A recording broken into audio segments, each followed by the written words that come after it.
A millionaire CEO became a street vendor for love of a poor girl. Before we begin the story, tell us in the comments, what city are you watching from? Enjoy the story. Maya Santos adjusted the colorful tarp that displayed her handmade jewelry on a busy Manhattan sidewalk. Special offer! Special offer! Maya shouted through her shiny pink plastic megaphone. Handmade jewelry for those with good taste and a tight budget. Oh, sorry, I meant a selective budget. Check out this ring.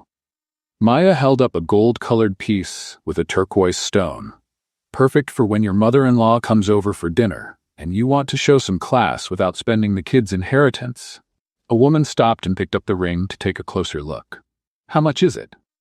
For you, beautiful, $20.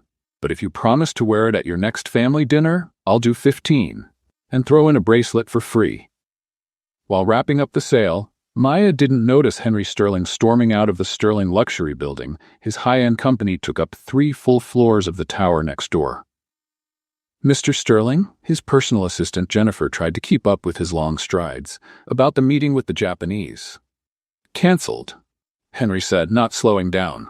If they can't grasp basic brand management concepts, they're not worth our time. But sir, it's a $3 million deal. Jennifer, I lose $3 million every time someone wastes my morning with amateur presentations. Just then, Henry tripped on the corner of Maya's tarp, sending half her jewelry crashing to the ground. The metallic clatter of necklaces, earrings, and bracelets echoed on the pavement. Everyone turned to look. Maya froze, staring at the mess, then exploded. Hey, what do you think you're doing? You just stomped on my jewelry like it was a pile of leaves. Henry stopped and turned slowly. In his 32 years, no one had ever yelled at him in public. He looked down and saw a young woman with brown hair tied up in a messy bun, ripped jeans, and a t-shirt that read, "I'm an artist, not your free design team. Didn't you see where you were going?" Maya continued, kneeling down to pick up her pieces. Or do you only notice things that cost as much as an apartment? Henry began, but she cut him off. Oh, save it. Look at this mess. That necklace was for a client at 2 o'clock. Maya held up beads, some of them with broken strings. Now I have to redo everything because the king of arrogance decided the world is his personal carpet. Jennifer stood there, stunned. In 5 years working for Henry, she had never seen anyone talk to him like that. Henry Sterling was known as the Ice Emperor, a CEO who never smiled, never apologized, and certainly never tolerated being disrespected. But instead of exploding with anger as everyone expected, Henry felt something strange, something he hadn't felt in, well, ever. It was like someone had flipped on a light in a room that had been dark for decades. How much? He asked simply. How much what? Maya looked up, frowning. How much to make up for this mess? Maya scoffed. Oh, now you want to pay? That's new. Rich guy steps on the poor girl's stuff, then throws money around to ease his guilt. Henry reached for his wallet, but Maya was faster. She stood up and grabbed her pink megaphone. Attention, attention, she shouted. We have a rare sighting here, a corporate executive who actually noticed other people exist. Anyone want a photo for National Geographic? People started gathering, some laughing, some pulling out phones to record. Henry felt something he hadn't felt in years, social discomfort. Jennifer stood nearby, ready to call security. Please, Henry said, his voice quieter now, almost unsure. I really do want to make it right. Maya paused, surprised by his tone. She studied him for a moment, clear aligners on his teeth, a suit that cost more than 6 months of her rent, a watch that could pay for her entire college degree. All right, Mr. Gucci, she sighed. If you really want to help, buy everything. Everything, everything, every single piece. Maya gestured toward the scattered collection. There are 50 pieces. Regular price is $500, but since you're a premium customer who comes with a footprint included, let's make it $600. Jennifer whispered in Henry's ear. Sir, I can handle this if you want. No, Henry interrupted, pulling out his black card. Do you take card? Maya laughed. A real laugh that made Henry blink, slightly dazed. I'll take blood-signed promissory notes if I have to, but fair warning, if your card gets declined, I'm yelling even louder. As Henry swiped his card through Maya's little pink card reader, covered in unicorn stickers, she didn't stop talking. You know, for a CEO who looks like he just ate a sour lemon ice cream, you're not as bad as I thought. Most of your suit and tie colleagues would have walked right over my jewelry and never looked back. Some would even complain I got their expensive shoes dirty. How do you know I'm a CEO? Henry asked, genuinely curious. Oh, come on. Maya rolled her eyes as she wrapped the pieces. The $3,000 suit, the GPS-enabled watch, the assistant who looks like a corporate ninja. Either you're a CEO or you're on your way to audition for a Wall Street movie. Henry looked over at Jennifer, who seemed ready to jump in and defend her boss, but he subtly gestured for her to stay quiet. And you, he said, how did you learn to make jewelry? Ah, that's a long story. It involves a Portuguese grandma, a Christmas jewelry kit, and the discovery that I've got two left hands for everything except making costume jewelry. Maya finished wrapping the pieces and placed them in a craft paper bag decorated with her drawings. I study jewelry design at Pratt Institute. Well, I study when I can afford the tuition. Henry took that in, something stirring in his chest. This girl was selling jewelry on the street to pay for college. Suddenly, his mergers and acquisitions issues felt small. Pratt's a good school, he said, without thinking. You know it? Maya looked surprised. I thought you executive types only knew places like Harvard, Yale, and other schools that sound like fancy cat sneezes. Henry laughed. Really laughed. A short, rough sound that made Jennifer open her eyes wide. I know a few people who studied there, he said, still smiling a little. Good for them. I bet they didn't have to sell jewelry on the sidewalk to pay tuition. Maya handed him the bag. Here you go, your jewelry to make up for the historical stomp. Maya Santos, she said, holding out her hand with a wry smile. Street artist, future designer, and defender of street vendors' rights against clueless executives. Henry looked at her hand, then shook it formally. Henry. Just Henry? No last name? How mysterious, Maya teased. Let me guess, Henry Million in the bank? Sterling, he said. Henry Sterling. Maya's eyes widened. Sterling? Like the Sterling luxury dynasty? The company with that store I'll never be able to step into, let alone buy a paperclip from. That's the one. Maya let out a soft whistle. Well, that explains the shoes that probably cost more than my car, which I don't have.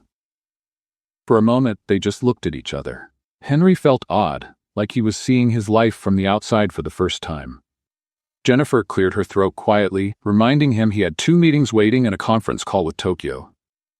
I should, Henry began. Go save the world from ugly ties and badly made PowerPoint slides? Maya finished. Go ahead, Mr. Sterling, and thanks for buying the jewelry, even if it was your fault. As Henry turned to go, something made him pause. He came back and pulled a business card from his pocket. If you ever need anything. Maya took the card and read it out loud. Henry Sterling, CEO, Sterling Luxury Dynasty, private contact. She looked at him, doubtful. Seriously, what would I call you for? Tips on buying $1,000 shoes? Maybe, Henry said, and for the second time in a few minutes he smiled. Or maybe you'll have some advice on how I can avoid stepping on more handmade jewelry.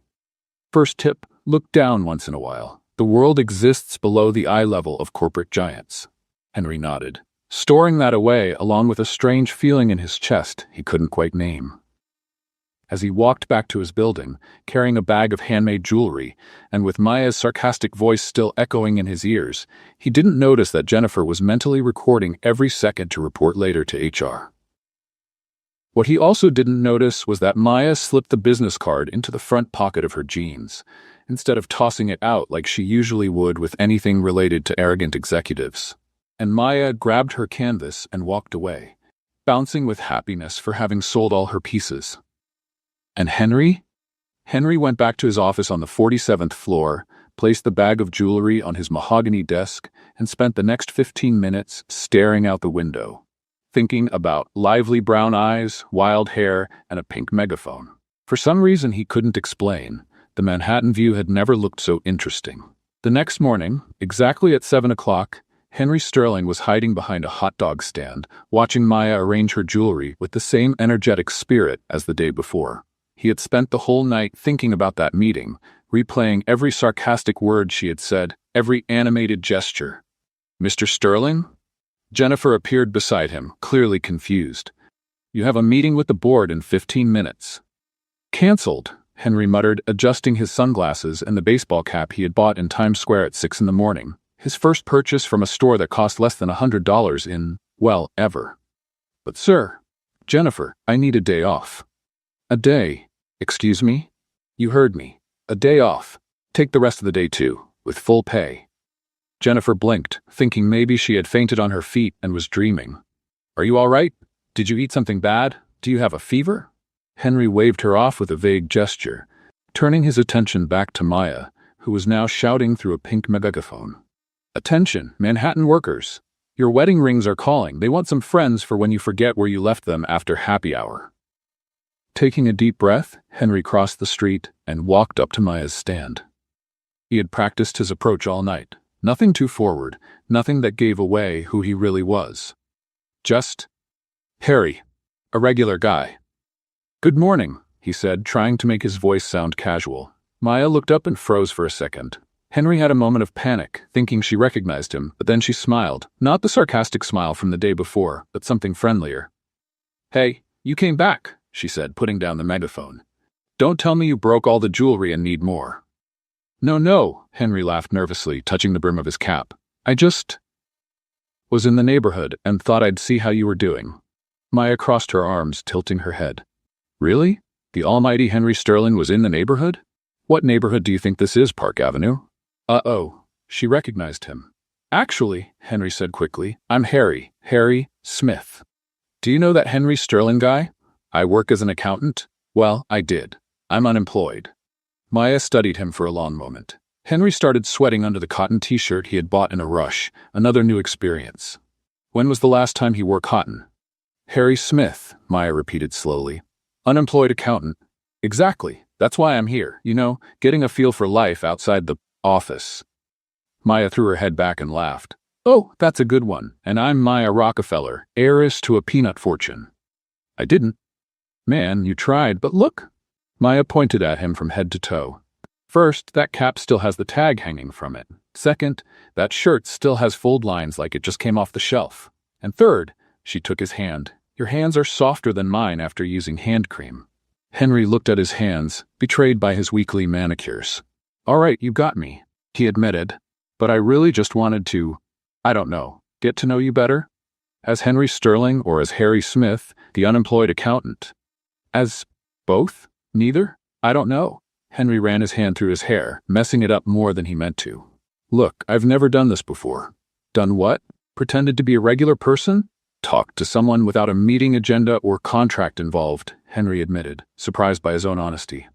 Maya was quiet for a moment, then grabbed the megaphone. Attention, she shouted. I need an assistant today. The position pays invaluable experience and questionable humor. Anyone interested? Henry looked around, confused. What are you doing? I'm offering you the job, Harry, Maya said, with a mischievous smile. If you really want to see this side of life, how about spending a day selling jewelry with me? You're serious? You'll find out in 3, 2, 1. Do you accept? Henry looked at his comfortable life waiting for him across the street. Meetings, charts, decisions that moved millions. Then he looked at Maya, her eyes bright with challenge and fun, and something inside him that had been asleep for years woke up. I accept. Excellent. Maya clapped her hands. Professor Maya is officially on duty. First lesson, how to sell jewelry to people who think they don't need jewelry. Henry spent the next 3 hours finding out he was absolutely terrible at being a street vendor. No. Maya interrupted for the 10th time as Henry tried to approach a customer. You can't start by talking about the great cost-benefit ratio of the pieces. People don't want an executive presentation. They want to feel special. But cost-effectiveness matters, Henry protested. For a refrigerator, maybe. We're selling dreams here, Harry.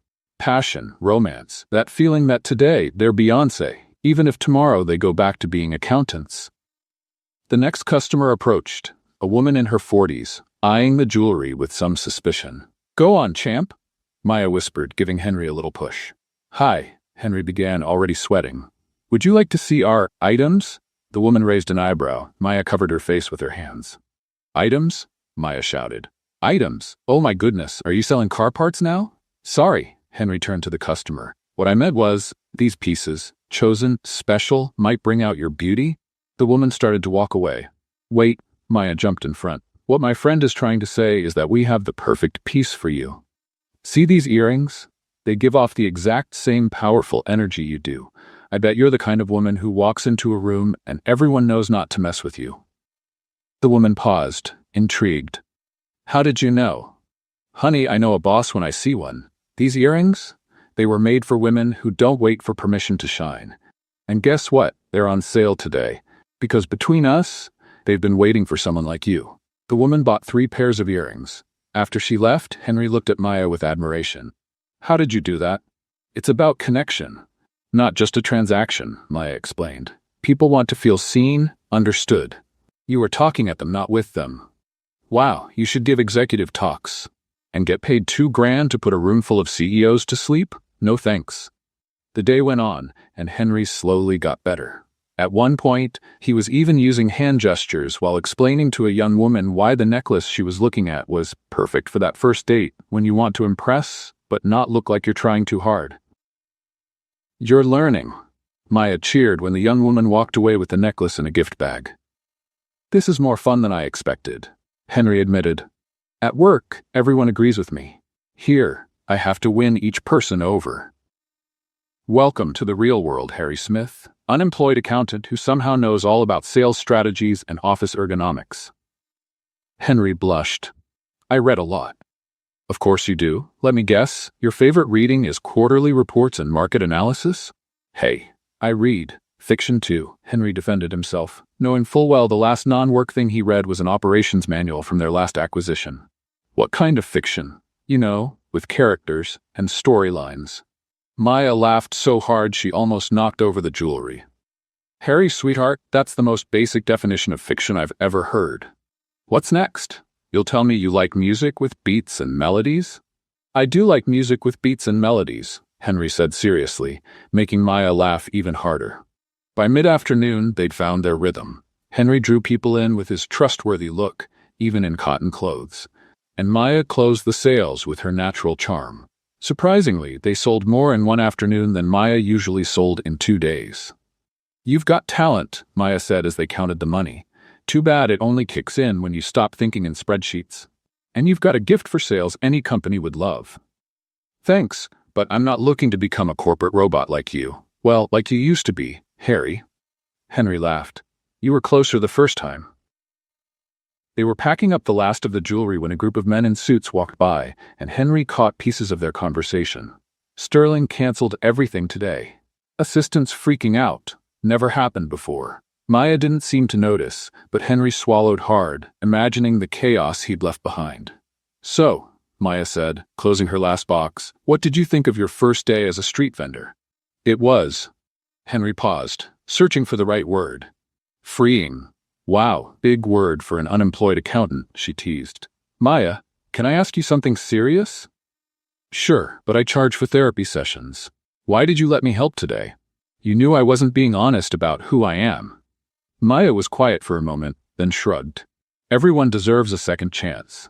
Besides, you looked like you needed this more than I needed an assistant. Needed what? To remember there's a world outside your glass bubble. Henry looked at her, something tightening in his chest. When was the last time someone cared about what he needed, not just what he could provide? Thank you, he said simply. You're welcome, Harry. Or Henry. Or whoever you are when you wake up and look in the mirror. As Henry started walking away, Maya called out, Hey, even if you're a multimillionaire CEO with multiple personality disorder, you're welcome back tomorrow. Same time, same place. Henry turned around, smiling. I'd love that. Just one thing. Maya pointed at him. Next time, get real secondhand clothes. Your executive trying to look like an average guy vibe is way too obvious. And take the tag off your cap. Henry laughed, pulled off the tag, and tossed it in a nearby trash can. As he walked back to his world of glass towers and endless meetings, he felt something he didn't recognize right away. Let's play a little joke on those who only read the comments. Type pizza in the comments. Only those who got this far will understand. Now let's get back to the story. Then he realized what it was, simple happiness. Pure. Not the satisfaction of closing a big deal or hitting financial targets. It was the strange and wonderful feeling of having spent a day just being himself. Or maybe of being seen by someone who saw through the masks. On his phone, 53 missed calls from Jennifer and 12 messages from the board asking for explanations. Henry ignored them all and saved a new contact. Maya, jewelry, and life lessons. He didn't have the nerve to save it as the reason I smiled today. Not yet. The next few days brought a surreal routine to Henry Sterling's life. In the mornings, He was the feared CEO making billion-dollar merger decisions and firing executives without blinking. In the afternoons, he was Harry, the unemployed accountant learning to wrap paper and make up stories about the origins of each piece of jewelry. Rule number 1 of street vendor life, Maya declared on day 3. Holding up a paper coffee cup like a royal scepter. Cheap coffee is your friend. Fancy coffee is your budget's enemy. Why the enemy? Henry asked, genuinely curious. His morning coffee cost $15 in his building's lobby cafe. Because when you spend $5 on coffee, that's 5 pieces of jewelry you didn't sell. Can you fancy pants executives figure out what percentage that is? Approximately 3.4% of the average daily revenue. Henry answered automatically, then realized what he had just said. Maya paused mid-sip. Okay, who are you really? Neo from the Matrix? Unemployed accountants don't do math in their heads like that. I had a good education? Sure, and I'm a distant cousin of the Queen of England. Come on, tell the truth. Are you some genius hiding from government experiments? Henry laughed, feeling lighter than he had in years. Maybe I've worked with numbers for a long time. Look, Harry or Henry or Matrix or whoever you are, you've got 2 options here, Maya said, pointing a dramatic finger at him. 1. Keep up the mystery accountant act, and I'll spend the next few days coming up with crazier theories about your secret identity. 2. Admit I've already figured you out and stop trying to convince me you're normal. Can I try being normal? Henry offered with a shy smile. Now we're getting somewhere. Lesson number 2. How to act normal when your bank account has more zeros than your team's Super Bowl score. And how do I do that? Maya waved her arms. First, stop talking about resource optimization when I ask if you want guarana or cola. Second, learn how to complain about everyday stuff. Third, form an opinion about reality shows. Reality shows? Henry frowned. Yes, regular people have opinions on who should win Big Brother, even if they don't watch it. It's required. I watch. Henry stopped, realizing the last thing he'd seen was a stock market analysis on Bloomberg. You watch what? Let me guess. Documentaries on the global economy? Actually, I was going to say I watch. The one with the chefs? Top Chef? Master Chef? Hell's Kitchen? You've got to be specific. The one where the people are always yelling? Maya threw her head back laughing. All of them, Harry. All of them. As they chatted, a couple of tourists walked up, eyeing the earrings. Go for it, champ, Maya whispered. Remember, connection, not transaction. Henry took a deep breath and stepped toward the couple.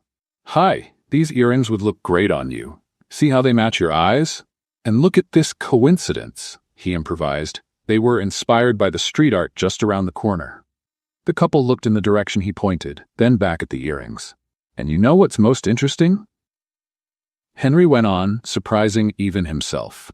The artist who made these earrings was going through a time of personal discovery when she created them. Every curve represents an obstacle she overcame. Maya stared with her mouth open as Henry closed the sale with a completely made-up story about the personal journey behind each piece. Where did that come from? She asked once the couple left, happy with their purchase. I don't know. It just came out? You're kind of lying again. Storytelling, Henry corrected her. It's what we do in executive presentations all the time. Oh, so you admit you're an executive. Henry stopped, realizing he'd slipped. Maya, if I tell you the truth, will you still want to be my friend? First, I want to know, since when are we friends? Aren't we? Maya studied his face for a moment. You really are Henry Sterling, aren't you? The billionaire CEO who stepped on my jewelry and then came back pretending to be someone else? Yes, Henry admitted, bracing for her anger. And you've been coming here every day because? Because, Henry struggled to find the words. Because that day was the first time in years that I felt alive. And you treated me like a regular person, not a pile of money or a business contact. Maya stayed quiet so long. Henry thought she might never speak to him again. Can I ask you something? She finally said. Anything. Do you have any idea how bizarre this is? A billionaire pretending to be a regular guy? Commoner, Henry corrected automatically. Doesn't change the point. Why would you do that? Henry looked down at his hands, now a little rough after days of handling packaging and jewelry. Do you know what it's like when your whole life is decided by other people? When you wake up and every minute of your day is already planned? When even your meals are scheduled and your meetings have meetings? No, Maya said honestly. I wake up not knowing if I'll have money for dinner. And I wake up not knowing if I'll have time for dinner. We're both stuck, Maya, just on opposite ends. Maya thought about that, then picked up a golden ring from the collection. See this ring? It shines differently depending on where you look from. And that from one angle it's gold, from another it almost looks bronze. Maybe people are like that too. Deep thoughts from a girl who sells jewelry on the street. Smart words from a billionaire pretending to be an unemployed accountant. We're even. They laughed together, and Henry felt something in his chest loosen, something he hadn't realized was tight. Can I keep coming here? He asked, a little unsure. Under a few conditions, Maya said, raising a finger like a teacher. First, no offering money as the solution to everything. Second, no talking about stocks, mergers, or acquisitions unless I ask. Third, if you say cost-benefit ratio one more time, I'll use the megaphone to let all of Manhattan know you cry during dog movies. I don't. Do you cry? Maybe, Henry admitted, blushing. Everyone cries, but you know what I meant. And fourth, tell me about your life, the real version, not the cleaned-up one in Forbes. Henry hesitated. In his whole life, he had never shared anything vulnerable with anyone who wasn't a paid therapist. I don't know if I know how. It's easy. You open your mouth and let the words come out. Want to practice? I'll go first. Maya sat down on the ground, gesturing for him to do the same. My name is Maya Santos. I'm 22. My parents came from Brazil when I was 5. My dad died when I was 15, and my mom works 3 jobs so I can study design. I sell jewelry to pay my part because I don't want her working herself to death too. The silence that followed was heavy, but not uncomfortable. My name is Henry Sterling, he began slowly. I'm 32. My parents got married for corporate mergers. Literally. My dad saw our family as just another part of the business. I learned to speak Mandarin and German before I ever heard the words, I love you. I never heard those words at home. Maya let out a low whistle. Wow, and I thought my family was complicated. Yours sounds full of love, even with all the hardship. Yours sounds full of chances, even with all the coldness. They looked at each other. 2 completely different worlds sitting on the sidewalk in Manhattan, surrounded by handmade jewelry Maya had created with her hands, and that Henry was now learning to sell with his heart. You know what's funny? Maya said after a moment. I always thought having money would fix all life's problems. And I always thought not having to be perfect would fix all of mine, Henry replied. Looks like we were both wrong. Looks like it. A customer walked up, interested in a silver bracelet, and Maya went back to work. Henry watched as she turned a simple sale into an experience, making the woman laugh while attaching a little card with a handwritten message, for days that need a bit more sparkle. This is what I miss, Henry murmured once they were alone again. What do you mean? Making people happy. At the company, I make shareholders happy when the numbers go up, but that's not the same as seeing someone smile because you made their day better. Maya looked at him with a different expression. You know you could use your power for good, right? Your money could help a lot of people. I give to charities. That's not the same as connecting with people. Giving is just writing a check. Connection is this. Maya motioned to the booth, to the people walking by, to the organized chaos of New York street life. Henry watched an older woman stop to admire a necklace, then walk away mumbling about prices. Without thinking, he stood up. "Ma'am?" he called. "This necklace, it was made by a local artist, one of a kind. And between you and me, I think you've got just the kind of personality it's been looking for." The woman came back, curious. Looking for? Handmade pieces have a soul of their own. This one's been a little lonely, waiting for someone with a bit of life experience to give it meaning. Maya watched, impressed, as Henry continued his unique approach, part business, part poetic, completely unexpected. The woman ended up buying not just the necklace but also a bracelet for her granddaughter. "Where did you come up with that?" Maya asked once they were alone again. "Life experience? The soul of the piece?" "I don't know, it just felt true." "Henry Sterling, I think you've got a hidden talent for selling jewelry. Or maybe I just have a great teacher." The day kept going like that, with Henry and Maya finding their own rhythm. He helped organize the display while she explained design. She walked him through the techniques for each piece, and he used basic logistics to improve the layout of the booth. "This bracelet," Maya said, picking up a piece with braided threads, took 6 hours to make. I use a technique my grandma taught me when I was a kid. 6 hours? Henry did the math quickly. That's about $3 an hour based on the sale price. There goes the executive again. It's not about money per hour. It's about creating something unique. Sorry, it's automatic. Henry picked up the bracelet, studying the detailed work. It's beautiful. Really, I can see how much time you put into it. Now you're getting it. As the sun started to set, painting the sky with orange tones, Maya began packing up the jewelry. This has been my best sales day in months, she said, counting bills. You definitely have a magic touch with customers. Maybe because I understand the value of having something one of a kind, says the man who probably owns a watch collection worth more than my college degree. 3 watches, Henry admitted, and you're right about the value. But watching you work, I realized I've never created anything with my own hands. That's kind of sad, Maya said honestly. Creating something is therapeutic. It's like leaving a mark on the world that's just yours. Would you teach me? Not to sell or make a profit, just to create? Maya stopped what she was doing and looked at him. You really want to learn? More than I've wanted anything in a long time. All right, come early tomorrow. Bring clean hands and a little extra humility. And Henry, thank you for being honest with me. Thank you for giving me a chance. As Henry walked back to his apartment on the Upper East Side, his hands stained with silver and his heart lighter than it had been in years, his phone buzzed with dozens of messages. Mr. Sterling, where are you? Jennifer. The Tokyo meeting was a mess. Executive assistant. Your father called 3 times. Personal secretary. For a moment, Henry thought about replying, diving back into a world of obligations and expectations. Then he looked at his dirty hands, smiled, and put the phone on silent. For the first time in his life, Henry Sterling was exactly where he wanted to be. And tomorrow, he'd learn to make a piece of jewelry with his own hands. The day started off well. Henry showed up early, just like Maya had asked, carrying a coffee for her, from the same cheap place she always went to, and wearing jeans that actually looked worn. He had even used sandpaper on them to give them that authentic look. Well, look at this, Maya laughed when she saw him. Mr. Billion's trying to look like Mr. Blue Collar. At least you took the tags off. I took your lesson seriously, Henry smiled, handing over the coffee.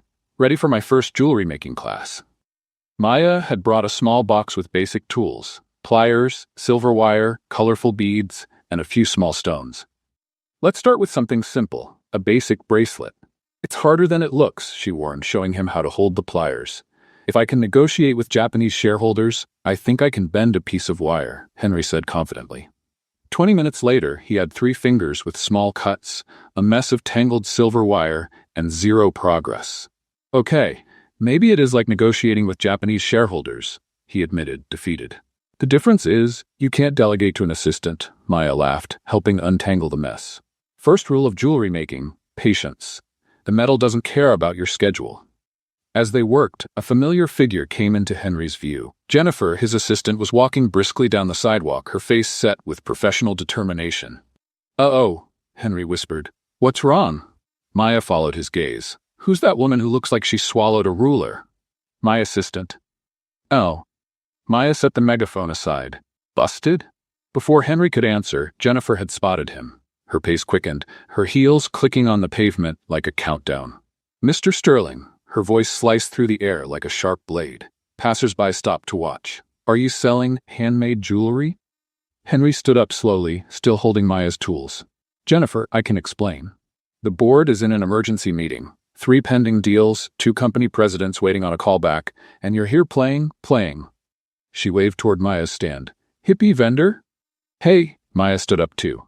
First, I'm not a hippie. Second, he's learning an honest trade. Third, who are you to talk to him like that?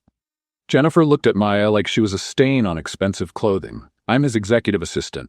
I keep his professional life running. Well, you're doing a lousy job because he looked happier bending wires than he has in days, Maya shot back. Happy? Jennifer laughed, a humorless sound. Mr. Sterling, with all due respect, your happiness is not my job. Your company is. Maybe it should be, Henry said quietly, and the silence that followed was deafening. Jennifer blinked like he had just spoken a foreign language. Excuse me? I said, maybe it should be. When was the last time you cared about my happiness? Or yours? That's not relevant, isn't it? Henry set the tools down and looked at his assistant of 5 years, really seeing her for the first time. Jennifer, when was the last time you had a real day off? I like my job. That's not what I asked. Maya watched the exchange with growing interest. This side of Henry was new, firm, but kind. Mr. Sterling, Jennifer tried to regain her professional tone. Sterling Enterprises can't operate with you, unavailable.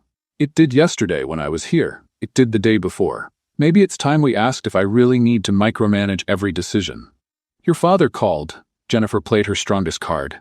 3 times. Henry saw Maya watching his reaction. For days, he'd just been Harry to her. The out-of-place exec learning how to sell jewelry, the man surprised by the comfort of a $2 coffee. Now his whole world was catching up.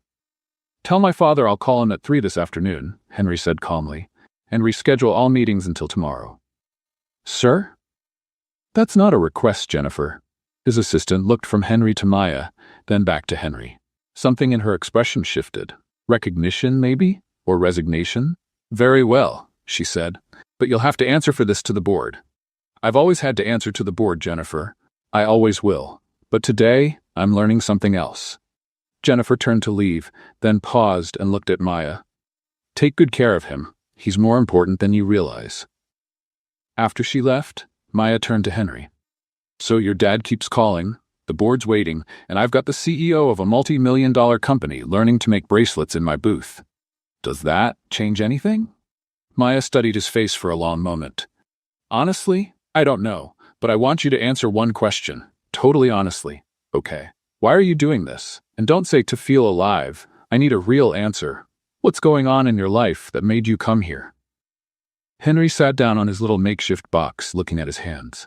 3 weeks ago, I was in a meeting about buying a company in Germany. 150 people were going to lose their jobs, and I was analyzing whether the human impact was worth the efficiency gain. That's when I realized I was talking about people like they were just numbers on a spreadsheet. He paused, picking up one of the rough stones. I left the meeting and went to the bathroom, looked in the mirror, and didn't recognize the person there. It wasn't me anymore, just a role I had played for so long that I forgot who I was without it. And then you stepped on my jewelry, Maya said, and then I stepped on your jewelry. And for the first time in years, someone didn't react to my title or my bank account.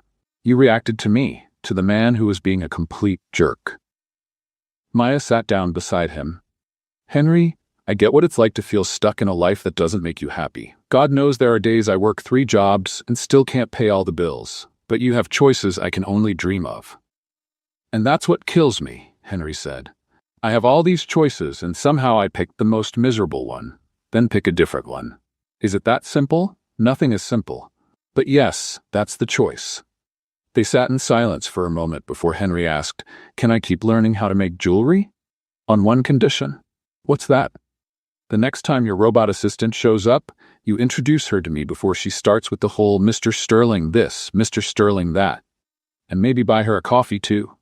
She looks like she needs one. Henry laughed, and it was the kind of laugh that came from a deep, honest place. Deal. Now, can we get back to this impossible bracelet? Impossible? You're talking to the girl who earned 3 college credits in applied math just by selling jewelry on the street? Nothing is impossible if you're patient. The rest of the day was a strange mix of normal and absurd. Henry actually got better at the jewelry making. He made a crooked but recognizable bracelet and even sold a piece to a lady who said she loved his young and unpolished energy. Between sales, he checked his phone, answering a few essential calls right from the sidewalk, while Maya paused her work to laugh at the expressions of people on the other end of the line. Clearly surprised by the city noise in the background. They probably think you've been kidnapped, she said during a call about a potential acquisition. Or that I've finally lost my mind, Henry whispered, covering the phone. Maybe you're finally finding it. As the sun began to set, Henry helped Maya pack up the booth for the next day. His fingers didn't hurt as much anymore, and he was starting to understand the rhythm of the creative process. Will you come back tomorrow? Maya asked as they packed the last box. If you'll have me. Henry Sterling is officially invited to more life lessons with Maya Santos. Tuition fee, 1 coffee, and more stories about your strange world of the super rich. That's a price I can afford. When they said goodbye, Henry stopped at the corner and called Jennifer. "Yeah, I know I'm impossible," he said as soon as she answered. "And about tomorrow, cancel everything until noon." And Jennifer? "Yes, sir? Thanks for caring, and take 1 hour for yourself tomorrow morning. Don't call me, don't check emails. Just be a person for an hour, not my assistant." There was a long silence on the line. "Thank you, sir." It's Henry. When it's just us, it's just Henry. After he hung up, he looked at the little business card Maya had drawn for him that day. A small, sketched bracelet with his name and beginner jewelry student. On the back, she had written, "For when you forget, you're just a regular person too." Henry laughed to himself at the corner of Fifth Avenue, holding that handmade card that meant more to him than any multi-million-dollar contract he'd ever signed.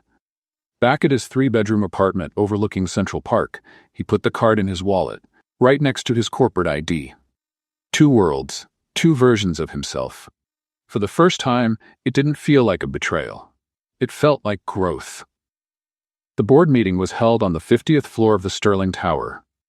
12 senior executives sat around a table that probably cost more than Maya's car, with Henry at the head, still showing small cuts on his fingers that even gloves couldn't completely hide. Henry, his father, Marcus Sterling, began with the voice that had dominated boardrooms for 4 decades. "Do you want to explain your recent hobbies?" "I'm learning how to make jewelry, Dad." A murmur spread across the table. "Jewelry?" Marcus repeated, as if the word were an alien concept. "From a street vendor? From an artist and designer," Henry corrected. "She's an art student at Pratt Institute." "And how does that affect your work?" "It doesn't. In fact, it's giving me a fresh perspective on creativity and design that could benefit our luxury division." Richard Chen, the CFO, flipped through some papers. "The numbers don't lie, Henry. Our productivity has dropped 12% in the past 2 weeks. "Correction," Jennifer interrupted, walking into the room with a stack of reports. "Our decision-making productivity has dropped, but the quality of our decisions has increased. 2 acquisitions we would have approved were rejected after a more thorough analysis, saving the company $8 million in potential losses." Everyone looked at her. Jennifer never interrupted meetings. "And how do you know this?" Marcus asked. "Because when Mr. Sterling isn't micromanaging every decision, we're forced to do a more thorough analysis before it gets to him," she answered calmly. "Maybe the company could benefit from a CEO who isn't constantly available." Henry looked at his assistant with newfound respect. Jennifer had defended his position without him asking. "Interesting theory," Marcus conceded. "But that doesn't explain the time lost with craft work." "Actually," Henry stood up, walking to the window that overlooked Manhattan, "I'd like to propose something to the board." "What?" "That we hire Maya Santos as a design consultant for our Sterling Artisan line." The silence was complete. "You want to hire a street vendor?" someone asked from the back of the table. "I want to hire a talented designer who understands the market in a way our current team doesn't. She creates unique pieces that sell not for their status, but for the emotion behind them. It's exactly what our new line needs." "That's crazy," Marcus declared. "Maybe. Or maybe it's genius. She has an artistic vision, understands operational costs because she lives with them, and has a loyal customer base that buys based on story and connection, not brand." The debate that followed was intense. Henry argued with a passion he hadn't felt in years, presenting data on market trends, showing photos of Maya's pieces, explaining her unique sales philosophy. When he finally left the meeting, 3 hours later, he had a hesitant approval for a 3-month experimental consultancy for Maya. Jennifer met him in the hallway. "That was impressive, boss. Thanks for defending me in there. I just told the truth, and Henry, she's lucky to have you." "I'm lucky to have met her. Same here." That afternoon, Henry found Maya at her usual booth. She was arguing with a man in a suit over the price of a necklace. $20 is ridiculous for this, the man complained. "Then don't buy it," Maya responded flatly. "There's a Walmart 2 blocks down." "Maya," Henry intervened gently, "is this necklace one of the pieces that uses the technique you taught me yesterday?" "Yes, with the double knots." "Why?" Henry turned to the potential customer. "Actually, this process takes about 4 hours of manual work. That's about $5 an hour if you only consider production time, not including materials, experience, and creativity. Do you think $5 an hour is ridiculous?" The man hesitated. "Well, when you put it that way." And this doesn't even consider that you're getting a one-of-a-kind piece, handmade by a talented artist who is funding her education by creating art. $20 is actually a very reasonable price. The man bought the necklace. Where did that come from? Maya asked when they were alone. I just applied business logic to justify the real value of your work. Henry Sterling, you're becoming the salesman of my dreams. Actually, Henry took a deep breath. I have a proposal for you. If you're offering to pay me to stop selling on the street, we've already talked about that. No, it's a real job. Maya paused in the middle of rearranging her necklaces. What? I presented your art to my board today. They agreed to offer you a 3-month consultancy to develop our new Sterling artisan line. You did what? You'd be your own boss, create unique designs, have access to all the company's resources, including a salary that would cover your tuition and still leave you with. Wait. Maya raised her hands. What exactly are you offering me? A consultancy contract to design a new signed jewelry line for Sterling Luxury Dynasty. Maya was silent for a long moment. Why? Because you're talented, because your vision is exactly what we need. No. Why really? Don't tell me it's because I'm talented. Tell me the truth. Henry looked into her eyes, that honesty of his that had become his trademark with Maya. Because you changed my perspective on everything. And maybe I want to give you the chance to change others too. And what if I don't want to work for a company like yours? It would be with total creative freedom, your own hours, your own space. You'd just use our resources and distribution network. Maya walked in small circles, thinking, I need to think about it. Of course, no pressure. Henry? Yes? If I accept, things are going to change between us. I know. We'll be seeing each other in different environments. There will be meetings, contracts, corporate expectations. You'll go back to being Mr. Sterling instead of Harry. Maya, you saw Henry Sterling today. In the meeting, I was still me. You didn't turn me into Harry. You helped me find parts of Henry that had been lost. She nodded slowly. Can I still sell here on slow mornings? Why not? And you'll still come learn how to make jewelry? If you'll let me. And the coworkers won't treat me like... If anyone disrespects you, they'll have to answer to me. And then to Jennifer. Maya laughed. She's scary. She's more than scary. She's protective. A group of Japanese tourists passed by, stopping to look at the jewelry. Maya automatically switched to sales mode, and Henry watched as she worked her magic. When they left with a bag full of purchases, Maya returned to her contemplation. How much? The contract? Yeah, Henry mentioned a number. Maya's eyes widened. 3 months? To start, with the possibility of extension. Maya looked at her small stand at the carefully organized jewelry at Henry, waiting for her response. One condition. What's that? If you try to interfere with my creativity or turn me into a corporate brand clone, I'll go back to this sidewalk. No regrets, no warning. Agreed. And I want part of the contract to include donations to art programs for low-income youth. We'll include that in the contract. Maya extended her hand, dirty with silver and varnish. Deal, Mr. Sterling. Henry, he corrected, shaking her hand. Even in formal meetings, for you it's still Henry. You're a strange executive, did you know that? I'm learning to be a complete person, thanks to a stubborn jewelry seller who shouts about promotions with a pink megaphone. Is that the best description of me you could come up with? It's the most accurate. Maya smiled, and there was something different about it. Less guard, more challenge. It was the beginning of something neither of them could name yet. When do I start? Whenever you want. We have a design room waiting for you, but you can start here if you prefer. We can call it the field research phase. You can be convincingly legal when you put your mind to it. I had a great teacher teaching me about storytelling and sales. That evening, when Henry returned home, he found a voicemail from his mom. I heard from your father about your new initiative. Sunday dinner? I'd love to meet the artist who caused such a stir. Henry laughed, saving the message. He was curious to see how Maya would handle his family. In fact, he was curious to see how his family would handle Maya. But first, he had a contract for Jennifer to prepare. A contract unlike any Sterling Luxury Dynasty had ever offered. A contract that included a very specific clause: the consultant's right to continue selling independently on the sidewalk whenever she wished, with a small space dedicated to her art in the company's facilities, where she could later even train other young artists interested in doing the same. It was unorthodox. It was risky. It was completely different from anything Henry would have approved 3 weeks ago. Maya's first day as a consultant was, in her words, like stepping into a spaceship piloted by robots in suits. The Sterling Luxury Dynasty design team was divided between curiosity and open skepticism. A young designer who had literally come from the streets proposing ideas for a luxury brand. "Your space," Jennifer said, opening the door to a room with large panoramic windows, professional workbenches, and state-of-the-art jewelry-making equipment. Maya whistled low. "This is bigger than my apartment, and it has a view, and no truck noise." Mr. Sterling was specific about your needs. There's also a small kitchen with snacks, unlimited coffee supply, and, Jennifer pointed to the corner, your pink megaphone in case you miss street sales. Maya laughed, genuinely touched. He thought of everything. He thinks of everything, especially when it's something important to him. The first few hours were a mix of corporate orientation. Where's the bathroom? How to use the email system. Formal introductions.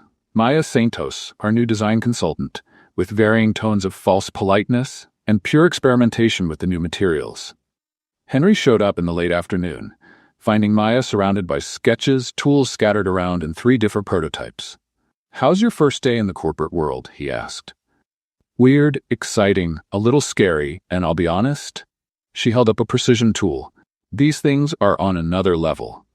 I could create details I never dreamed of before." "Is the team being welcoming?" Maya made a face. "For the most part, there are a couple of designers who clearly think I'm just a temporary experiment from the boss that's going to fail. And you? I think they're going to be surprised."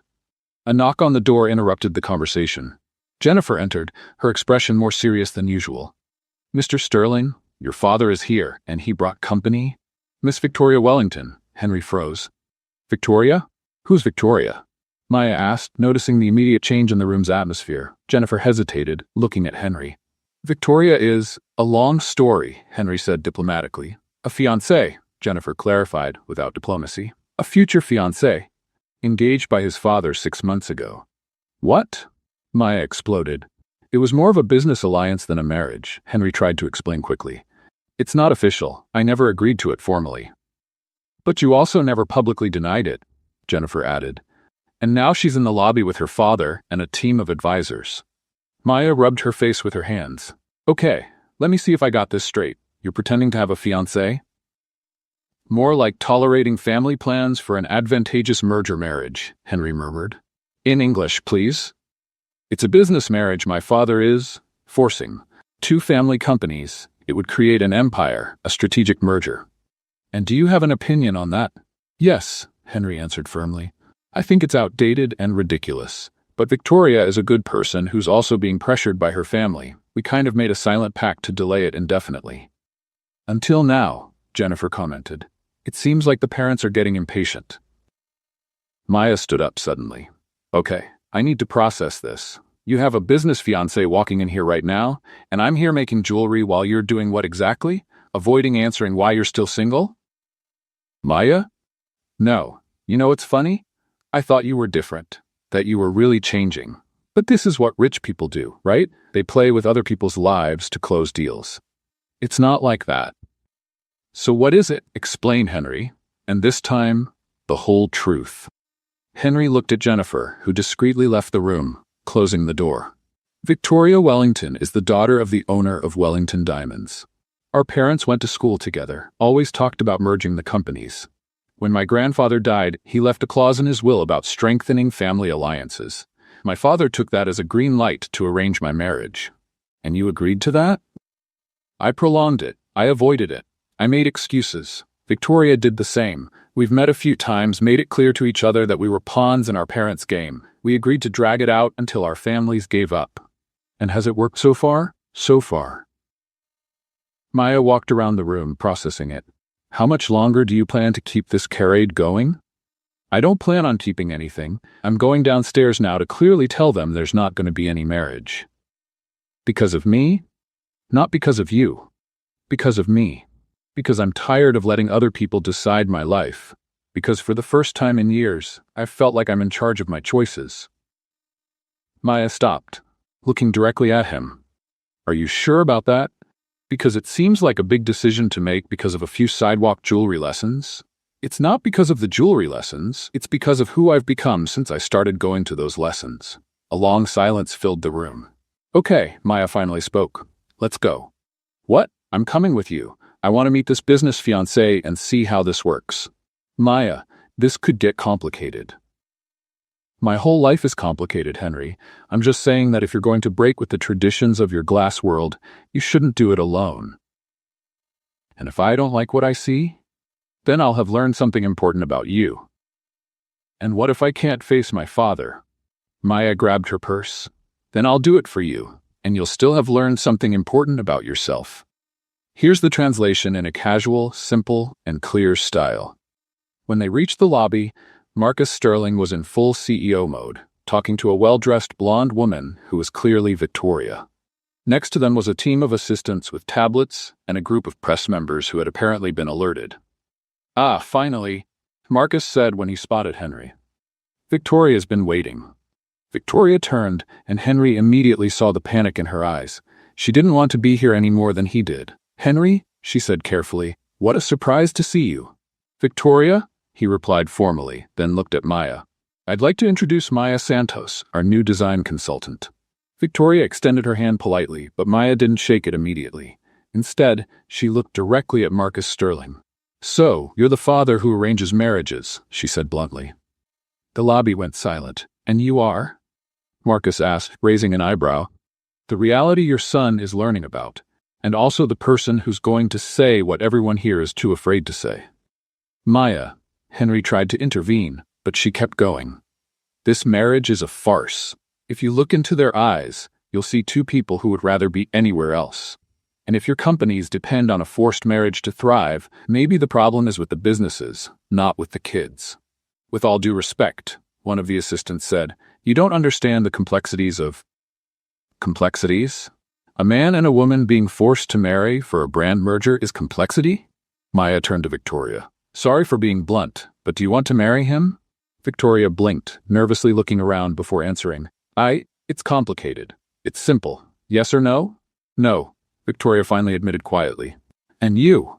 Maya turned to Henry. No, he answered more firmly. So what's the problem?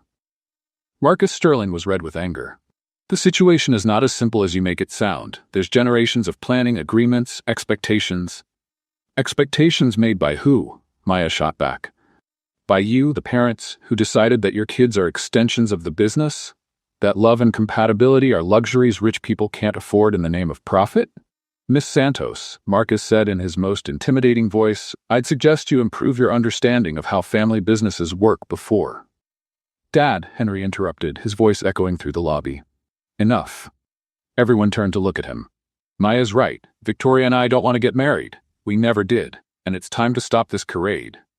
Victoria nodded, visibly relieved. I agree. Thank you, she murmured to Maya. Have you both lost your minds? Marcus exploded. Documents have already been prepared. The press has been invited. Then cancel it all, Henry said calmly. Have it canceled. And the merger?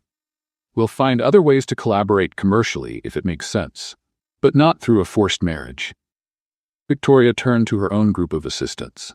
Confirm with my father. There will be no wedding, and our company can also collaborate commercially with Sterling without me having to marry anyone. The commotion that followed involved phones being used furiously, multiple conversations overlapping, and journalists trying to capture every moment. In the midst of the chaos, Maya grabbed Henry's arm. No pressure. But this is where you either confirm what you just said, or you backtrack and return to your world of family deals. Maya, Victoria suddenly spoke up, walking over. Thank you for having the courage to say that. I've been trying to find a polite way out for months. You're welcome. Polite wasn't working, apparently. Victoria laughed, a real laugh. You're a jewelry designer? That's right. And you're a hostage of a family corporation, Maya responded with a smile. Until 5 minutes ago, Victoria smiled back. Now I'm just Victoria, a woman who's finally going to get to choose who she dates. The two women looked at each other, and to Henry's surprise, they started laughing. This is surreal, he murmured. Welcome to reality, Maya said, where sometimes people act like humans instead of pawns in their parents' chess games. Marcus Sterling approached. clearly still angry but trying to keep his professional composure. "We'll talk about this at home, Henry." "No, Dad. We'll talk about it here if you want to talk. I'm 32 years old. It's time to stop treating me like a corporate asset. You're the heir to an empire. I'm your son, and I deserve to be treated like one." A long silence followed until Victoria spoke again.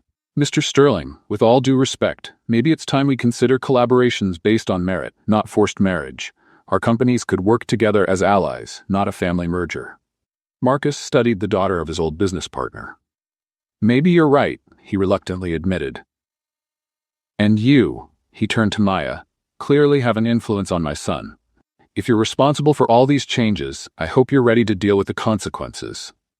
"I'm not an influence," Maya replied firmly. "I'm a catalyst. Henry already had all of this inside him.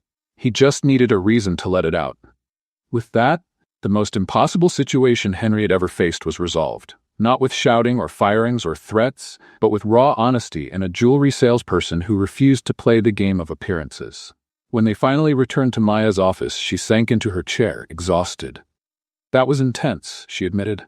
"Thank you," Henry said simply. "You didn't have to do that." "Yes, I did. I couldn't work with you every day knowing you were living a lie. And now you do real work, make real deals, without political lunches or strategic marriages, and I design jewelry that might have nothing to do with your perfect corporate image." My perfect corporate image just cracked in the lobby of my own building. "Good." "Yes," Henry agreed, feeling lighter than he had ever felt in his life. "Very good." Outside the window, New York continued its relentless pace. But inside that room, something had changed fundamentally. Henry Sterling, CEO of Sterling Luxury Dynasty, had made his first purely personal choice in public. And the only person in the room who didn't seem surprised was the woman selling jewelry with a pink megaphone. 3 weeks after the lobby scene, Maya had found her rhythm at Sterling. Mornings were for creation, afternoons for implementation, and evenings, well, occasionally, she still set up her original stand to stay connected with what she called the real life. Henry had made it a habit to show up after work to help, still dressed in his expensive suit, now accepted as a curious but familiar figure by the local vendors. "You have to see what I've created," Maya said on any given Thursday, dragging Henry into her design room at the end of the day. On her main desk was a collection Henry hadn't seen before. 8 pieces that seemed to capture light and shadow in impossible ways. "The Two Worlds collection," Maya announced proudly. "They are. Each piece represents different aspects of someone's journey between 2 different worlds," she explained, picking up a ring. "This one is first impressions. Hard on the outside, soft on the inside, reminding that first judgments aren't always accurate." Henry studied the ring, recognizing elements of both his world and hers. "And this is collision," she continued, showing a set of earrings combining polished metal with rougher elements. "When different worlds collide, they can create something unexpected." One by one, she showed each piece: learning, transformation, choice, truth, courage, and finally, new beginning. "Maya, is this about us? About the journey?" she corrected. "But yes, inspired by what happened between the sidewalk vendor and the Ice Emperor." Henry picked up the last piece, a unique necklace where 2 different metals intertwined to form a new pattern.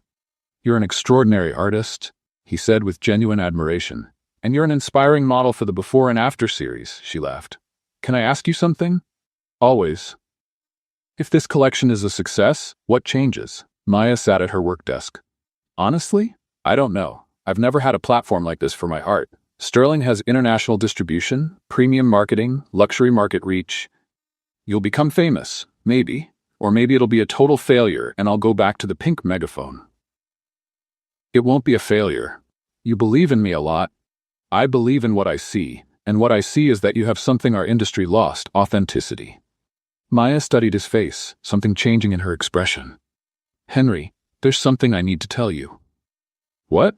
"When you showed up that morning 3 weeks ago, all stiff and awkward trying to be normal, I already knew who you were. Your face was on all the business magazines." Henry blinked. "You knew? All along?" "All along. And I let you continue your charade because I was curious about who Henry would be without the corporate masks." "And then?" "What did you discover?" "That Henry is so much more interesting than Henry Sterling." A comfortable silence settled between them as Henry processed this revelation. Why didn't you tell me earlier? Because you needed to get there on your own. I couldn't take off your masks. I could only give you a mirror to see all sides of yourself. Henry looked at the scattered jewelry pieces, each one telling a part of the journey he had lived through over the past few weeks. How long have you been working on this collection? Since the day you blinked at my jewelry. That long? I had a feeling you'd be important. Before Henry could respond, the door opened abruptly. Jennifer entered, flustered in a way Henry had never seen before. Sorry to interrupt, but we have a situation. What kind of situation? The kind that involves corporate espionage, stolen designs, and our top market news, Jennifer replied through gritted teeth. What? Maya and Henry spoke together. Our rival, Crimson Luxury, just announced the launch of a new collection, the Two Worlds collection. Designs identical to yours, Maya, and they're saying it was you who stole their designs. Maya's face drained of color. How is that possible? No one has seen these pieces except... She looked at Henry, and he saw the realization dawning in her eyes, the suspicion, the fear that maybe their worlds really were too different. Maya, I didn't... Who else knew about this collection? She asked, her voice different now. Colder, more distant. No one. I mean, just who, Henry? Your family? Your executives? Your assistant? No, but are there cameras in the building? Security systems that could have captured my sketches? Jennifer intervened carefully. To be fair, our security is extensive. Anyone with access. Access I gave her, Henry exploded. I told her to have full access to any areas she needed. And apparently someone took advantage of that, Maya said, her voice still cold. The question is who and why? Henry looked at Jennifer. Start an investigation. Now. I want to know every person who had access to this area, every login in the systems. Every. Henry, Maya interrupted. You need to consider one possibility. What? That maybe I was a mistake. That bringing an outsider into your protected world was a naive idea. No, that's exactly what they want you to think. They? Whoever stole your designs. Crimson Luxury has been our rival for years. They'd do anything to sabotage us. Maya grabbed her bag. I need to think. Maya, please. Don't let this destroy what we have, Henry. She turned to face him. Because right now it feels like I'm just a consultant whose creative property was stolen in your company. How does your world decide to punish or promote? It's not like that. It's not? Then explain how it works when outsiders clash with insider traditions. Henry felt everything he had built with Maya slipping through his fingers. Prove who did this, I swear to you, we'll find the truth.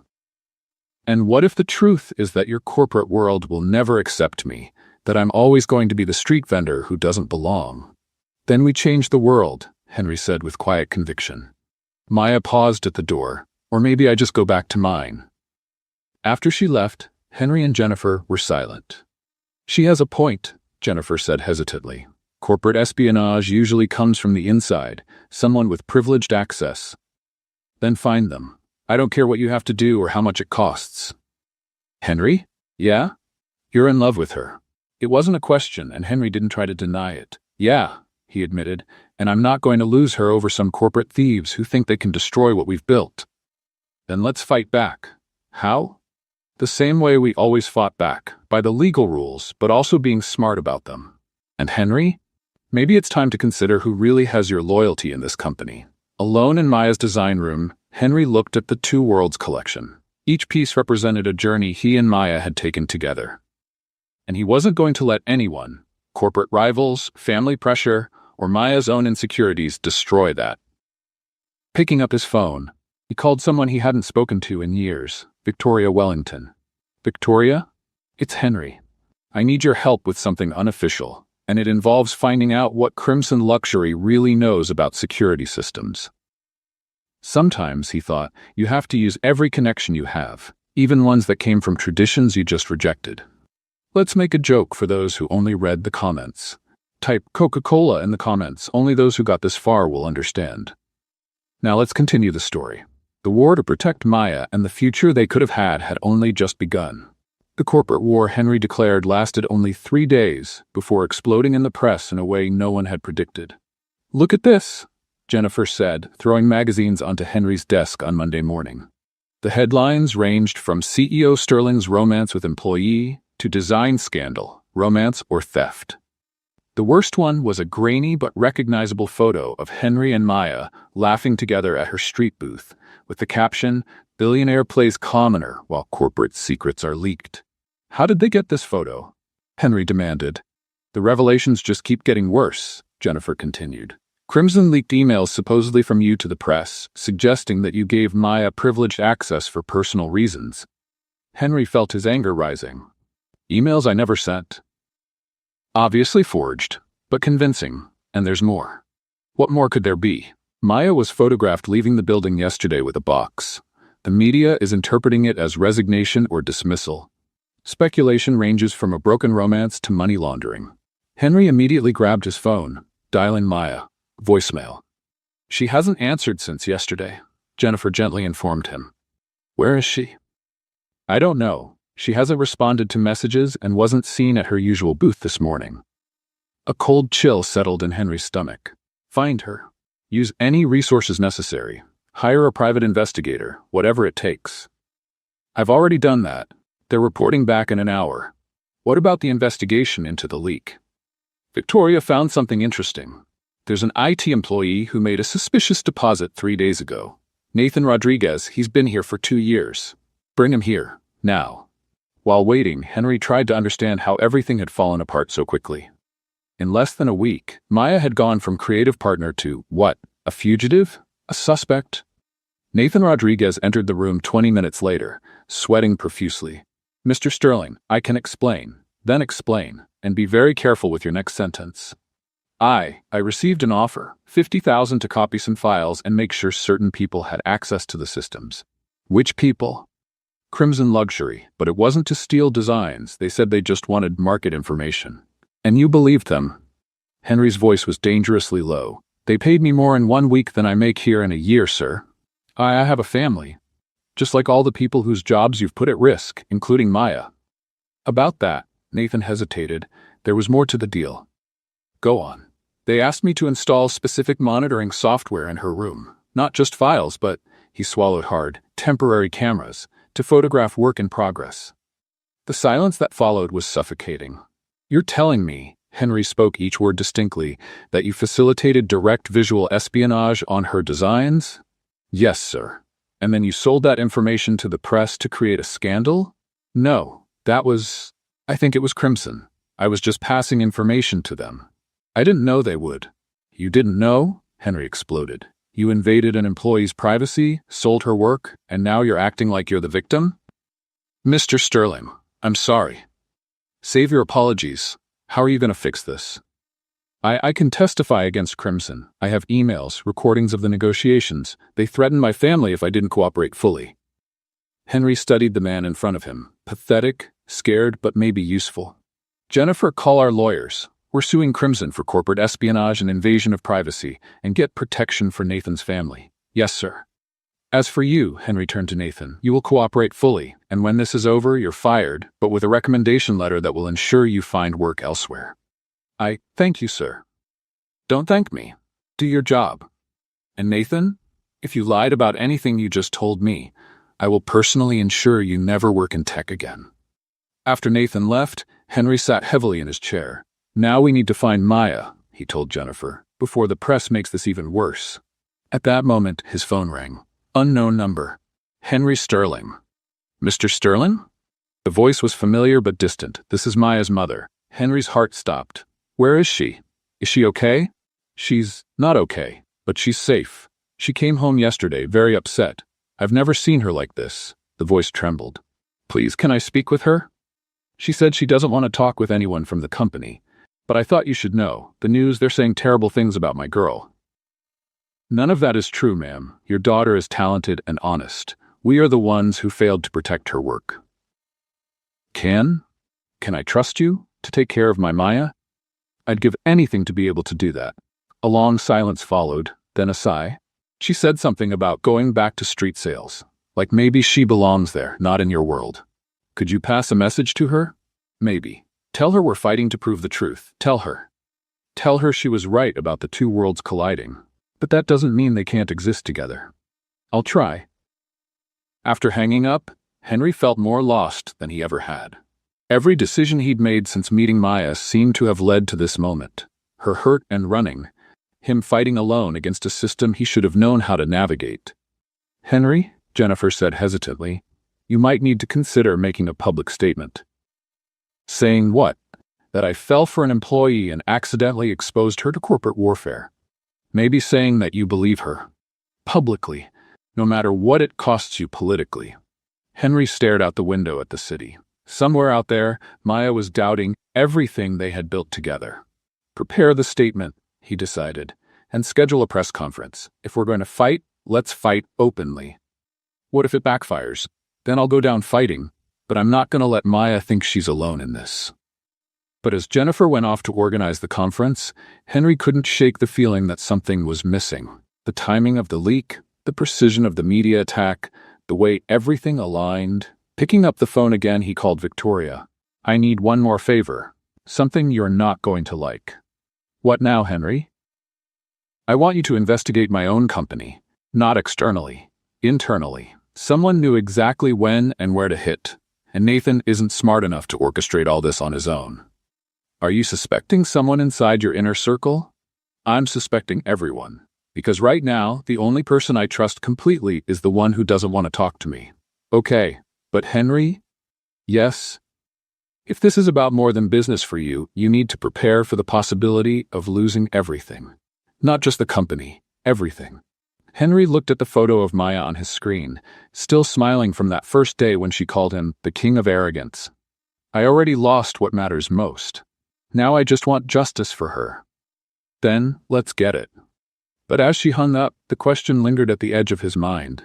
If Maya had been right from the start, if their worlds really were too different, then was fighting to be together worth destroying both their worlds in the process? It was a question Henry wasn't sure he was ready to answer. The press conference was scheduled for the next day, but events moved faster than anyone expected. In the middle of the night, Henry received a call that changed everything. "Mr. Sterling?" The voice was young, nervous. "My name is Danny Chen. I worked in the junior design department until today." "Speak fast. It's 3 a.m. I had been warned not to talk, but I can't live with this." "About the leak of Maya's designs." Henry was instantly awake. "What do you know?" "It wasn't Nathan who started this. He was paid afterward to take the blame. The real leak came from someone with much more access." "Who?" "Meeting tomorrow. I have proof, but Mr. Sterling? Trust only Jennifer. No others." The line went dead. Henry was still processing this when his phone rang again. "Victoria." "Passion fruit," she said without preamble, her safe word since childhood. "What's going on?" "Found something about that internal investigation you asked for. My contact at the NYPD has connections. There's a paper trail connecting Crimson directly to someone at Sterling, someone high up." "Who?" "Not on the phone." "But Henry? Consider that maybe Maya running away was the smartest thing she could have done." "What do you mean?" "I mean that maybe she detected something we missed. Sometimes outsiders see dangers that insiders ignore. Find her, but also protect her, and yourself." After another unsettling conversation, Henry made a decision. At 4 a.m, he drove to Queens, to the address he'd convinced Jason, head of security, to discreetly find out. Maya's apartment building was a modest walk-up in Astoria. Henry climbed 4 flights of worn stairs, so different from his world of private elevators and concierges. When she opened the door, her eyes widened in shock, then narrowed in anger. "How did you find me?" "Maya, we need to talk. Somewhere safe." "I'm safe here, away from your world and My world tried to eat you alive. I know, but now I have evidence that this was orchestrated from the inside, and you may still be in danger." She studied his face, then stepped aside. 5 minutes. The apartment was small but full of creativity. Sketches covered the walls, materials scattered on tables, half-finished projects everywhere. It was both chaotic and organized, pure Maya. "I quit, Henry," she said immediately. "Not because I believe what they're saying, but because you saw something I missed," he finished. "Victoria thinks so too." "Victoria is helping you? That's unexpected."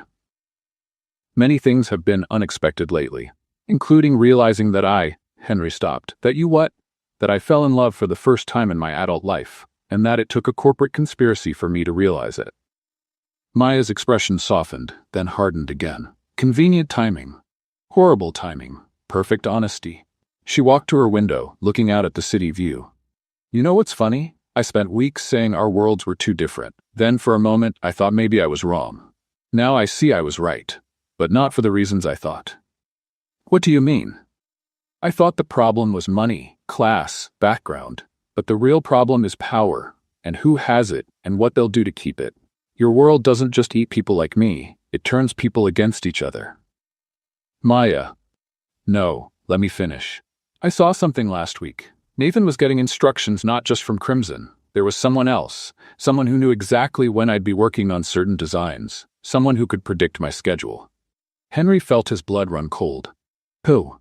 I don't know, but they knew things only an insider would know. Down to details about private conversations we had. We have to find out who. I have a meeting with someone who claims to have evidence. Henry, Maya interrupted. Have you ever considered maybe you shouldn't fight this? What? Maybe cutting your losses is the smart move. I go back to my tent, you go back to your tower, and we both move on with our lives. That's what you want? That's what might keep us both safe. Henry moved closer. Safety was never our priority before. Before our worlds weren't actively trying to destroy each other. So we let them win? Maybe we just choose different battles. Henry reached for her face, stopping just short. A week ago, you stood up to my family, called out my dad's arranged marriage scheme. You told me to choose what I want, not what's expected. Where is that Maya now? That Maya didn't have her creative work stolen, her reputation destroyed, and her family threatened. Your family? Maya, what didn't you tell me? She looked away. Nothing serious, just reporters knocking on my mom's door, asking questions about where she works, if she knew about the supposed romance. That ends now. I have security you can trust putting protection on your mom and anyone else in your family. And that's exactly the problem. Maya exploded. You solve everything with money and power. But some things can't be bought or fixed. Some things need to be endured or escaped. I'm not trying to buy my way out. I'm trying to fight for what's right. For you, for us. Maybe there isn't an us, Henry. Maybe that was the mistake, thinking we could force two worlds together when they were never meant to combine. Silence fell heavily between them. Henry felt something breaking inside, and at the same time, something clicking into place. You remember that first day when I pissed on your jewelry? Despite herself, Maya's lips twitched, hard to forget. You called me king of arrogance and told me to look down occasionally, that the world exists below the level of my eyes. Yes, I thought I was learning about your world, but what I really learned was how small my world had become. And not just small, but cowardly, hidden behind layers of protection, tradition, expectation. Henry, no, let me finish. You already taught me how to see. Now I need to decide what I do with that vision. And I choose to fight, not because I'm being brave, but because cowardice has already cost me too much. Maya studied him for a long moment. Fighting could cost you everything. I've already calculated that risk. And nothing worth keeping would be lost by standing up for the truth. She took a deep breath. The meeting you mentioned, when is it? In 3 hours. I'm going with you. Maya? If we're fighting, we fight together. Besides, a flash of her old smile appeared. Someone needs to keep you from making terrible decisions while emotional. Like making terrible decisions is exclusively my territory? Point taken. As they prepared to leave, Maya grabbed an old leather portfolio. Can I show you something before we go? Inside were sketches Henry hadn't seen before. I couldn't sleep the last few days, so I designed. It's a new collection. The designs were unlike anything Maya had created before. Darker, more complex, but somehow even more beautiful. Each piece seemed to tell a story of conflict and resolution. The Truth in War collection, she explained, because sometimes you have to go through hell to find your heaven. Henry looked at her, realizing that even in crisis, Maya's creative spirit couldn't be suppressed. You're extraordinary. You know that? I'm just stubborn. And right now, I'm stubbornly choosing to fight back. But Henry? Yes? After this is over, after we determine who betrayed whom and why, we need to have a real conversation about what comes next. Because crisis isn't a foundation for a relationship. Agreed? For now? For now, let's go find out who's been manipulating both our worlds, and then we make them pay.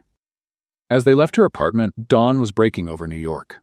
Henry couldn't help but think it was symbolic. A new day beginning, bringing either resolution or destruction. Possibly both. Hand in hand, not as CEO and consultant, not as symbols of two different worlds, but as two people who chose to face whatever came next together. The war for their truth was about to begin.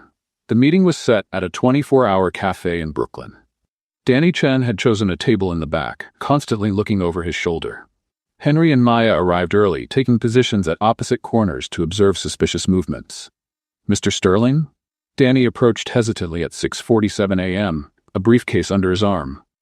"Call me Henry. And you know Maya." "Miss Santos, I'm sorry for everything." "Save it for later," Maya interrupted gently. "What do you have for us?" Danny opened the briefcase with trembling hands. "I started investigating after hearing rumors. Nathan wasn't the mastermind. He was being blackmailed. His sister needs an expensive surgery." He spread out photos, printed emails, and transaction records. The real operation was being run by his operations chief, Richard Chen. "Richard?" Henry furrowed his brow. "But she—" "Wait, Chen, are you related?" "He's my uncle," Danny admitted miserably. "I found out he's been selling information to Crimson for months. Not just designs, but strategic plans, acquisition targets, even personal info about executives." Henry studied the documents. Everything was there. Emails, bank transfers, even recorded conversations. At that moment, Jennifer appeared at the door. Henry had invited her, but only for security. However, as she approached, her expression was strange. "Jennifer?" Henry stood up. "Sorry, Henry. I tried to stop this." Behind her, Richard Chen entered with 2 bodyguards, but they weren't Sterling security, and they weren't there to protect Henry. "Great job, Danny," Richard said calmly, guiding them exactly where I wanted. What followed was a mix of tension and revelations. Richard tried one last move, but Jennifer and Maya had set a trap. Everything was being broadcast live to the Sterling board, the police, and strategic journalists. "You made a critical mistake," Maya said calmly. When the police took Richard away, Henry found himself outside the cafe with Maya, Jennifer, Victoria, and Danny. "And now?" Maya asked. "Now," Henry said, taking a deep breath. "I need to clean up my company. Fire a few people, promote others, and maybe restructure some things." "What kind of restructuring?" "The kind where ethical designers with unconventional backgrounds get respected positions, where the ambition to do good work is valued more than political networking, where people can be their true selves." "Big challenge, Henry Sterling. I've learned about big challenges from someone inspiring." 3 months later, Maya's boutique opened in Soho. Part gallery, part workshop, part center for teaching underprivileged youth interested in the arts. Sterling Luxury Dynasty was a partner investor, but the vision was entirely Maya's. Henry split his time between the office and the workshop, discovering that the skills that made him a good CEO surprisingly translated well to crafting. A year passed. It was a Sunday morning, and Maya was setting up her booth on Fifth Avenue. She still went back there occasionally to her roots. "Maya," Henry said nervously, his hands hidden behind his back. "What's up? You're acting weird today." "I was just thinking about that first morning when I stepped on your jewelry. Hard to forget. You were so arrogant. And you put me in my place. You taught me that there's life beyond my glass world." Maya smiled, "And you learned well." Henry knelt down in the middle of the sidewalk, under the curious gaze of passers-by. "Maya Santos," his voice trembled slightly, "you've changed my life in ways I didn't even know were possible. You taught me to see beauty in unexpected places, to create with my hands, to fight for what's right, even when it's hard." He took a small box from his pocket. "I made this for you. It took me months to get it right." Inside was a unique ring, a blend of 2 different metals, with a stone that changed color depending on the light. "Like us," Maya whispered, tears in her eyes. "2 worlds creating something new. Will you marry me? Not because it's strategically advantageous or because our families expect it, but because I can't imagine my life without your shouts through a pink megaphone, your sarcastic looks, and your laugh that brightens any day." "Yes," Maya practically shouted. 1,000 times yes. Passers-by spontaneously applauded as Henry slipped the ring on her finger. 6 months later, the wedding happened in a way only Maya and Henry could have imagined. The ceremony was in Central Park, with guests sitting on simple benches. Maya wore a dress she had sewn herself, with jewelry details she had specially created. Jennifer was the maid of honor, Victoria was one of the bridesmaids, and even Nathan, who had completely redeemed himself, was there.